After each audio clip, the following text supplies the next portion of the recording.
When most people think about psychology, they think about mental illness, counselors, and therapy.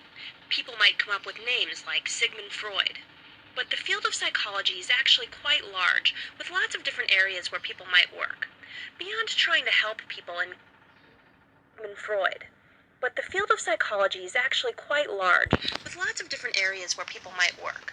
Beyond trying to help people in counseling types of situations, psychology also studies everyday life types of questions, such as, why are some people racist?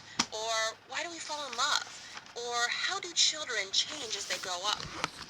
One of the most popular areas of psychology is educational psychology. Educational psychology could be defined in a lot of different ways, but the basic idea is that it's a field that studies and applies theories and concepts from all of psychology in educational settings. Educational settings might be schools, ranging from preschools all the way through college. But they also might be anywhere people learn, such as after-school programs, community groups, companies, or even within families. The goal of educational psychology is to make any teacher-student relationship as positive as it can be, so that the students can learn to the best of their potential. So let's get a little more specific. What are some of the major questions or ideas that educational psychologists study?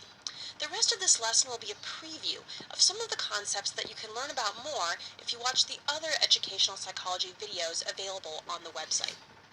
Two theoretical perspectives within educational psychology are the cognitive perspective and the behavioral perspective. The cognitive perspective is an area of the field that studies how people acquire, perceive, remember, and communicate information. In these lessons, you'll learn about how memory works, for example. The behavioral perspective, in contrast, studies the tendency to modify our behavior due to consequences. So here, you'll learn about how rewards and punishments in a classroom setting help to motivate students in both good and bad ways. Educational psychology borrows a lot of theories from another subfield called developmental psychology, which studies how people change over the course of their life, from infancy to older adulthood.